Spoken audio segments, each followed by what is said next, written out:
आपका आशीर्वाद लेकर इस खेला का प्रारंभ करते हैं। करिए। क्या अभी मजा आएगा ना भिड़ो। सवाल यह है कि आपने कहा कि माननीय प्रधानमंत्री जी ने मंत्र दिया है, हमें क्यों उनके मंत्र पर शंका है? कैसे? Can you explain? क्योंकि उनका मंत्र कोविड में आया था ताली बजाने का, उनका मंत्र कोविड में आया था ताली बजाने का। तो अरे बाप रे, ये तो धोती खोल रहा है। हम ये जानते हैं कि जो लॉजिक देते हैं उन लॉजिक से देश बर्बाद होता है। सुनील जी, ये बात अक्सर विपक्ष की तरफ से फैलाया जाता है कि ताली से कोविड को भगाने की कोशिश हो रही थी, लेकिन क्या आपको याद भी है कि उस वक्त क्यों ताली बजाई गई थी? ठीक है, अगर ताली बजाने से हौसला किसके लिए बढ़ता, बजाई? हाँ, ठीक है, मतलब आपको पता था? मैं बस एक क्रॉस चेक कर रही थी, आपको पता है क्योंकि जो लोग कोविड के लिए काम कर रहे थे, जो अस्पतालों में डॉक्टर्स नर्सेज अपनी जान की बाजी पर खेलकर काम कर रहे थे, उनको देश सम्मानित कर रहा था। तो अब देख तू अब तू गया बेटा, अब तू। अच्छा, दिया किसके लिए जलाया गया था? तो चलिए शुरू करते हैं।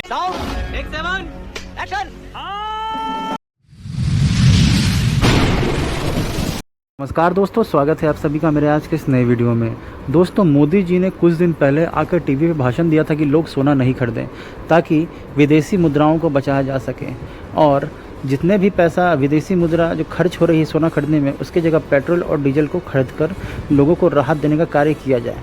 लेकिन दोस्तों, इसी बात के मज़े लेते हुए कांग्रेस के प्रवक्ता आलोक शर्मा और समाजवादी पार्टी के प्रवक्ता सुनील कुमार सिंह ने कहा है कि मोदी जी को जब युद्ध चालू हुआ था उस समय याद क्यों नहीं आया कि लोग सोना नहीं खरीदे, उस समय प्रिकॉशन क्यों नहीं लिया? उस समय तो ऐसा दिखा रहे थे कि जैसे देश में कोई भी स्थिति खराब है ही नहीं। और जैसे बंगाल के चुनाव खत्म हुए, अब मोदी जी ने पेट्रोल और डीजल के दाम बढ़ा दिए, और अब इन्हें ज्ञान की बातें नज़र आ रही हैं कि लोग से अपील कर रहे हैं कि सोना ना खरीदे, चाहे चांदी ना खरीदे।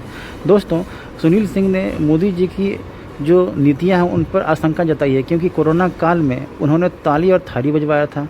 और तो दोस्तों, इस बात पे बीजेपी प्रवक्ता और अंजना को मिर्ची लग गई है, और वो कह रही है कि ताली बजाया गया था जो लोग कोरोना काल में साहसी कार्य कर रहे थे अपनी जान को जोखिम डालकर। तो दोस्तों, इसी बीच सुनील कुमार सिंह ने पूछ दिया है कि दिया किसके लिए जलाया गया था। तो दोस्तों, अंजना और बीजेपी का मुंह बन गया है। दोस्तों, काफ़ी मज़ेदार डिबेट है, आप सभी ये वीडियो पूरा देखिएगा, और अगर आप मेरे चैनल पर नए हैं तो इसे सब्सक्राइब करना मत भूलिएगा। आइए देखते हैं, मजा आएगा। स्टेटमेंट दिया हुआ है कि भाई जेल नहीं आना चाहिए। चलिए ठीक है, जल्दी इस बार इम्तिहान होगा इस बात का, क्योंकि आपकी सबसे ज्यादा सरकारें इस वक्त है देश में, राज्यों में। सुनील जी, ये संकट की स्थिति है, ये युद्ध भारत ने नहीं शुरू किया है, ना नरेंद्र मोदी ने शुरू किया है। ऐसे में स्थिति में देश को उबारना है। क्या मिलजुल कर सारे लोग एक तरफ बढ़ सकते हैं, एक हित में कर सकते हैं? सभी देशों में आप देखिए, मतलब अमेरिका तक ने फायदा, जिसका बहुत कम पेट्रोल वहां से जाता है, कच्चा तेल, उसने भी सोची कीमतें बढ़ा दी इसी बहाने, युद्ध के बताता हूँ। बहाने।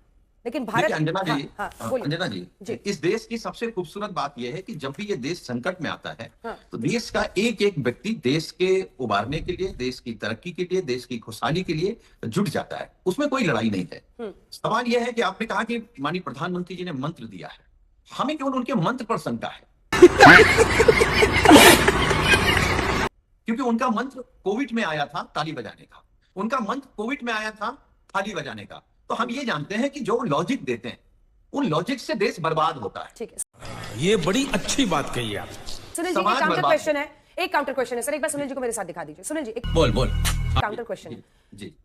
ये बात अक्सर विपक्ष की तरफ से फैलाया जाता है कि ताली से कोविड को भगाने की कोशिश हो रही थी, लेकिन क्या आपको याद भी है कि उस वक्त क्यों ताली बजाई गई थी?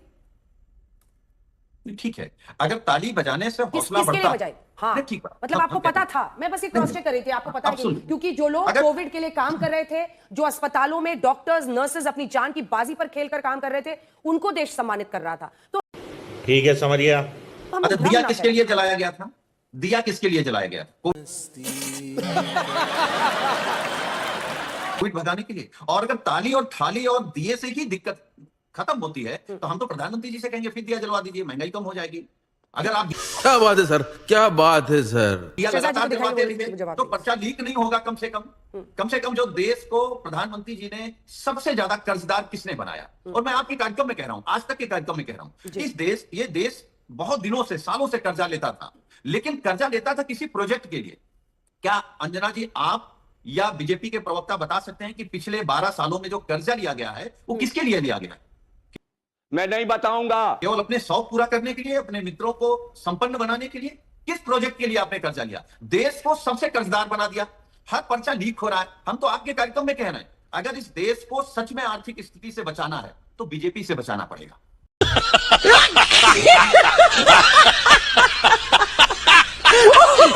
देश को पर्चा लीक होने से बचाना है तो बीजेपी से बचाना पड़ेगा। महंगाई से अगर बचना इस देश को तो बीजेपी से बचना पड़ेगा। हमारे नेता आदरणीय अखिलेश यादव जी ने एक बात कही है, इस देश की असली समस्या ही बीजेपी है। अच्छा बात नहीं है। भारतीय जनता पार्टी है, उनकी नीतियां हैं, उनके कार्यक्रम हैं। चूंकि पॉलिटिकल आरोप है, शहजाद जी जवाब ले रहे हैं, उसके बाद से अंशु जी मैं आपके पास आ देखिए कितनी खूबसूरती से आप लोगों ने देश को बर्बाद कर दिया है। और सुनील यादव जी की पार्टी ने तो क्या भरपूर समर्थन दिया है। कोविड वैक्सीन को बीजेपी की वैक्सीन किसने बोला था जी? अखिलेश जी ने वैक्सीन ली, कभी फोटो देखा क्या आपने? नहीं। हाँ, नहीं, बीजे वैक्सीन लेने से इंपोर्टेंट हो जाते हैं। इंपोर्टेंट नहीं, इंपोर्टेंट।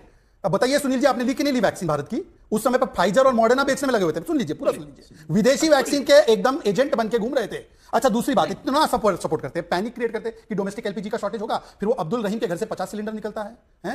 ये मतलब पैनिक क्रिएट करो और प्रॉफिटियर करो, मतलब आपदा में अवसर ढूंढो। तीसरी बात पे आते हैं, क्या भरपूर समर्थन दिया। एआई समिट में तो नंगे होके गए थे वो बगल वाले आपके जो खिड़की में बैठे हैं, और फिर बोले थे महात्मा गांधी जी ऐसा कृत्य किया। इसमें तो आप इतने एम्बेरस हो गए कि आपने भी बोला कि भाई बस कर, इतना नहीं सपोर्ट करना था। ये थी हालत देश में। कब आप साथ में खड़े थे? ऑपरेशन सिंदूर तक को क्वेश्चन कर दिया। लेकिन नीट पर तो जवाब दीजिएगा ना। मतलब ये कर लेंगे हम, ब्रह्मोस बना लेंगे, ये बना लेंगे, हम नीट का एक एग्जाम नहीं करा पाएंगे इस देश में। अंजना जी, क्योंकि आपने छुआ ये टॉपिक और ये मेरे दिल के बहुत करीब है। इस देश में नीट एनटीए की व्यवस्था आने से पहले हर स्टेट में हर उसके अलग अलग मेडिकल एग्जाम होते थे। एक बच्चे को, और खास करके गरीब पृष्ठभूमि के बच्चे को 15-20 स्टेट में जाके एग्जाम देना पड़ता था। उसको खत्म करते हुए ट्यूशन कोचिंग पे डिपेंडेंट ना रहे, इसलिए एक लोअर लेवल की इजियर एग्जाम हो और स्टैंडर्ड एग्जाम पूरे देश में हो, यह व्यवस्था बनाने की प्रयास की गई, कोशिश की गई है। बिल्कुल बात पेपर काहे लीक हो रहा है? तो मैं बता रहा हूं ना, बता तो रहा हूं। पूरा आप लोगों का आरोप क्या होता है समाजवादी पार्टी पर? नकल होती है, पेपर लीक होता है। वही अगर राजस्थान का आपने कम से कम मेरे शो में 1000 बार कहा। मैंने 100%। और राजस्थान में कौन सा पेपर आज तक लीक हुआ है अपने 3 साल में? एक पेपर लीक नहीं हुआ। नहीं, ये नीट का तो राजस्थान में जयपुर से लेकर तमाम जगहों पर लीक हुआ है। ये NEET, let CBI do its job and find out कि कहां से वो लीक हुआ है, किसने किया है, किसके आदेश पे किया है। कोई डीप स्टेट का भी इसमें कनेक्शन नहीं है। ये सब कुछ निकलेगा। मैं तो कह रहा हूं कि पहले तो ये बताओ कि जो कैपिटेशन हाई फी करते हैं और जो कोचिंग क्लासेस के नाम पे लूटने का कुछ काम करते हैं, सब नहीं बोल रहा हूं, कुछ लोग करते हैं, उनके पक्ष से क्यों बोल रहे भाई? ये पूरी baby with the bath water को क्यों बाहर फेंकना चाहते हैं? मेरा सवाल ये है कि इनको कौन सा ऐसा पैसा मिल रहा है कैपिटेशन फी का कट, जिसकी वजह से ये गरीब स्टूडेंट्स को चाहते हैं कि 80-80 लाख एडमिशन का दे और एक एग्जाम में पूरे देश में उनको सीट ना मिले।